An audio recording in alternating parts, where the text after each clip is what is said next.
Visakhapatnam RTC complex వద్ద ఉన్న మహాత్మా గాంధీ విగ్రహం వద్ద గత 5 సంవత్సరాలుగా విశాఖ స్టీల్ ప్లాంట్ ప్రైవేటీకరణ నిర్ణయాన్ని వ్యతిరేకిస్తూ అఖిల పక్ష కార్మిక సంఘాల పరిరక్షణ కమిటీ ఆధ్వర్యంలో జరుగుతున్న రిలే నిరాహార దీక్ష శిబిరంలో ఈ రోజు వైఎస్ఆర్టీయూసీ రాష్ట్ర అధ్యక్షులు గౌతమ్ రెడ్డి ఆదేశాలతో విశాఖ జిల్లా వైఎస్ఆర్టీయూసీ అధ్యక్షులు రాయపురెడ్డి అనిల్ కుమార్ ఆధ్వర్యంలో పాల్గొనడం జరిగింది।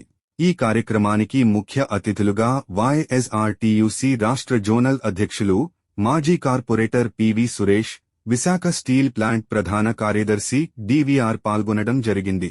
ఈ కార్యక్రమంలో ఏయూ విశ్రాంత ప్రొఫెసర్ ఆచార్య సురప్పడు, త్రినాథరెడ్డి, వెంకట రమణ, హెచ్పీసీఎల్ కాంట్రాక్టు కార్మికులు శ్యామ్, మధు, శ్రీను, పండు, నీలాద్రి, తిరుపతి, శంకరరెడ్డి, నాగరాజు, జగదీష్, స్టీల్ ప్లాంట్ కార్మికులు తదితరులు పాల్గొన్నారు।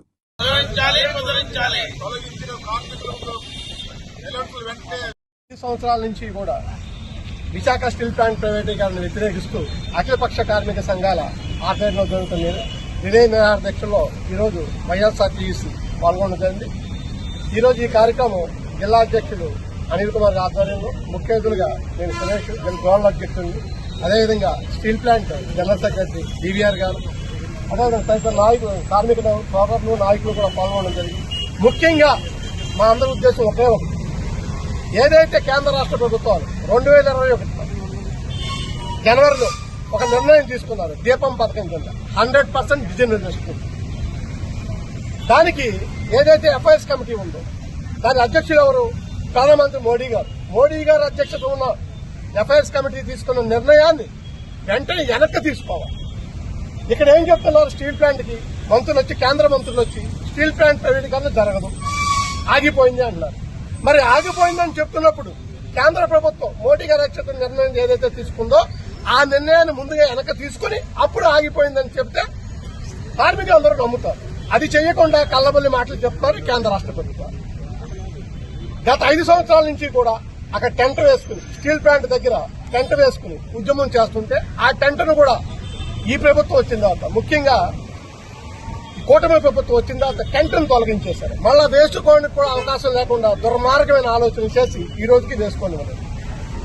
దీని ప్రకారం మనకు అర్థమవుతుంది ఏంటి అంటే, వీళ్ళకి ఈ స్టీల్ ప్లాంట్ నిర్వీర్యం చేయాలి, కొత్తగా స్టీల్ ప్లాంట్ ఒకటి వచ్చింది, ప్రైవేట్ స్టీల్ ప్లాంట్, దానికి ప్రయోజనాలు చేకూర్చడం కోసం నేను అడుగుతుంది ఒకటే ప్రభుత్వాన్ని, ఎప్పటి నుంచో స్టీల్ ప్లాంట్ కార్మికులు ఏం కోరుకుంటున్నారు? మాకు గనులు ఇవ్వండి। ఆ గనులు ఎవరికి ఇచ్చారండి? మెటల్ స్టీల్ ప్లాంట్కి ఇస్తారా? అంటే ప్రైవేట్ సంస్థలకు ఇస్తారా?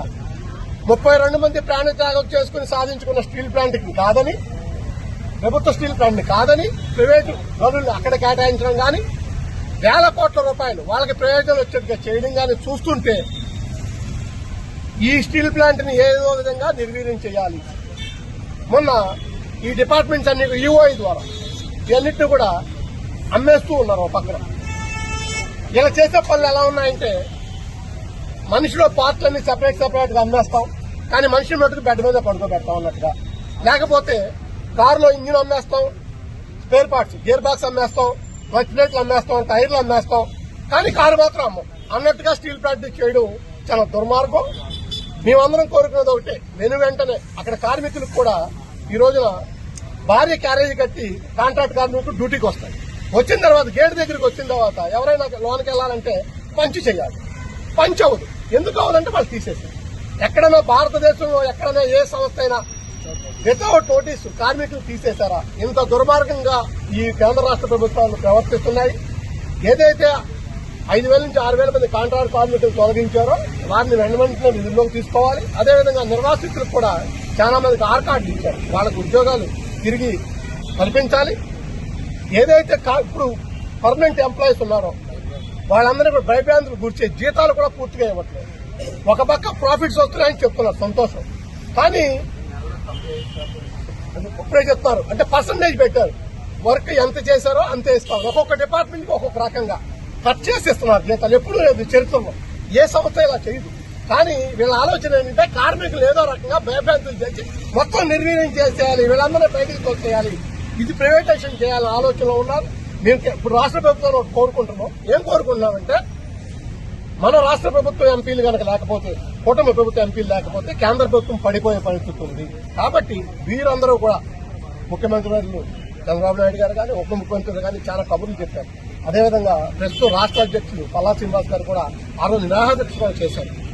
ఎంపీ గారు, భరత్ గారు అందరూ చదువుకున్న వాళ్ళు, వాళ్ళందరికీ తెలుసు ఎలా ఆగుంటుంది. కానీ వీళ్ళెందుకు సపోర్ట్ ని వెనక తీసేసుకుంటాం. స్టీల్ ప్లాంట్ భారతదేశంలో 4 స్టీల్ ప్లాంట్ ఆ రోజు ప్రైవేటైజేషన్ చేశారు. 3 స్టీల్ ప్లాంట్ నిర్ణయాన్ని వెనక తీసుకున్నారు.